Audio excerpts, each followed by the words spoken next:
Neste ano serão realizadas as eleições para presidente, governador, senador e deputados, federal e estadual. Com as redes sociais e a grande quantidade de informações, ficou mais fácil receber e enviar notícias falsas, as fake news. Como os jornalistas e os meios de comunicação estão se preparando para as eleições? Pesquisas de intenção de voto, debates entre candidatos e até a credibilidade da mídia foram questionados na última eleição. O jornalismo brasileiro busca novas maneiras de se manter relevante em meio a um contexto político conturbado. Eu diria que, do ponto de vista editorial, profissional, da reportagem, os desafios que estão colocados são não repetir alguns erros que aconteceram ao longo de 2018. Acho que o Bolsonaro foi subestimado naquela campanha. Tinha uma articulação grande que estava acontecendo nos bastidores e que a gente só foi tomando conhecimento na medida em que a eleição já estava muito próxima. O debate ele vai ganhar um peso maior, porque é no debate que o candidato se expõe, é no debate que você tem o confronto de ideias, né? Então eu acho que assim vai ter um papel preponderante na eleição de 2022, diferentemente de 2018, quando você teve situações como o Haddad só entrou na disputa de fato em setembro, quando o Bolsonaro já tinha sido vítima da facada, ou seja, ele estava hospitalizado, não participou de debates, e a gente teve candidatos que chegaram ao segundo turno e que se enfrentaram sem ter um debate expondo suas ideias. Tendo a achar, por outro lado, que os debates precisam achar novos modelos e mais do que isso, também o nosso desafio para 2022 é conseguir construir formas, conteúdos que sejam atrativos para o espectador, para o leitor, para o consumidor de notícia, principalmente aprofundando o debate, as propostas propriamente ditas. Ainda mais que a gente vai ter uma eleição neste momento com dois candidatos favoritos, que ou é o atual presidente Jair Bolsonaro ou é o ex-presidente Lula. Então, a tendência de ambos é valorizar o que fizeram, mais do que colocar o que pretendem fazer. As mudanças não se restringem aos debates. O aumento do consumo das plataformas online possibilita novos formatos de cobertura política.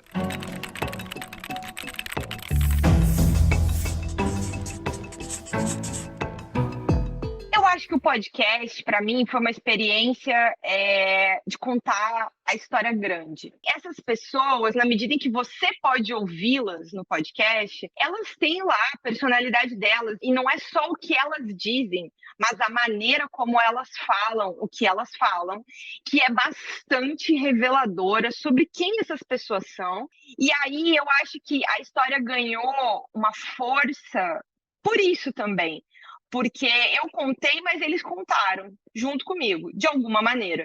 Com as plataformas online cada vez mais presentes no cotidiano, como ficam os formatos tradicionais? Ainda existe espaço para cobertura eleitoral na televisão e no jornalismo impresso? O que a gente tenta levar para o impresso é matérias mais analíticas, um colunista, uma análise bem feita, ou então até mesmo uma reportagem que vá mais a fundo, que seja de mais fôlego, né? Você sempre ali está dando um diferencial em relação à notícia, ao factual em si, né? A gente faz muita coisa ao vivo, então isso é diferente de você fazer no jornal impresso, que você tem o tempo de escrever o texto, então um cuidado muito grande do que eu estou falando. E aí, por este desafio da forma, do imediato, do ao vivo, o desafio do conteúdo é ter o maior preparo prévio possível. O comentarista ele é subjetivo por natureza, ele comenta a partir do que ele sente, do que ele pensa, do que ele opina, e ele quer te convencer a pensar igual.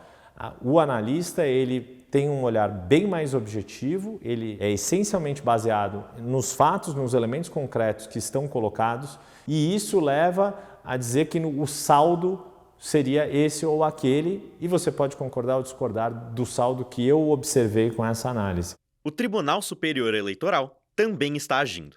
A partir das eleições deste ano, a disseminação de notícias falsas se torna crime eleitoral e pode cassar candidaturas. O TSE formalizou parcerias com o Twitter, Facebook, Instagram no intuito de controlar o compartilhamento de fake news. Disseminar desinformação, distorcer informações em relação ao adversário político, isso sempre existiu na história. O que as redes sociais fizeram foi virar um megafone muito grande, muito forte. que é cada vez mais difícil, mais complexo de enfrentar. É bastante desafiador acompanhar um bastidor político e também como que as mídias sociais vão estar colocadas, porque de fato elas ganharam um papel muito importante na vida dos brasileiros e tiveram um papel na eleição de 18. Como esse papel vai ser em 2022 é um desafio saber.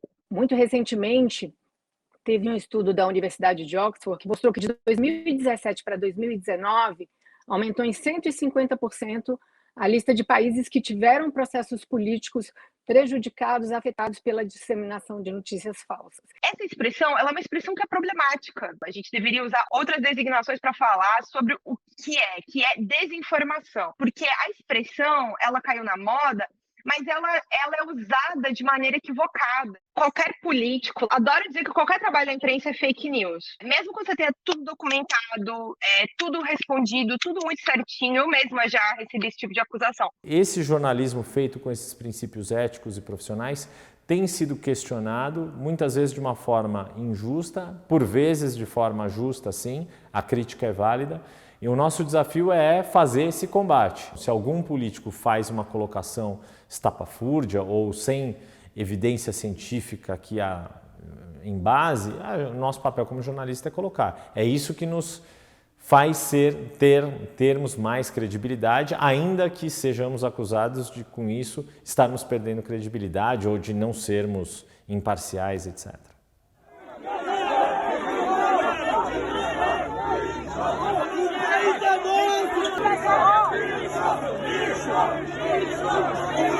Os episódios de violência contra jornalistas, eles só crescem. Vai ser uma campanha bastante problemática nesse sentido.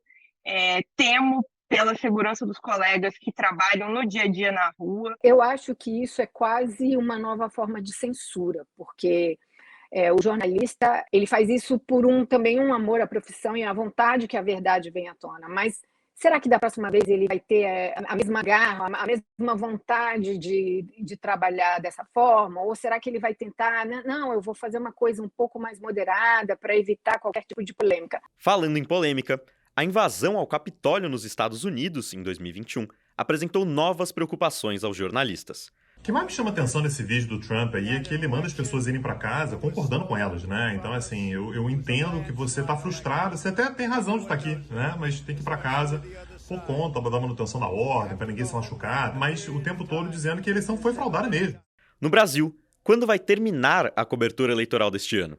E se houver questionamento do resultado das urnas? A gente está preparando a sociedade para ter uma resposta também, e essa resposta também os jornais vão saber dar no momento certo, que é mostrar que a democracia brasileira, embora jovem, ela tem instituições sólidas e que vão saber reagir a uma tentativa ou a um discurso golpista que se coloque na ocasião.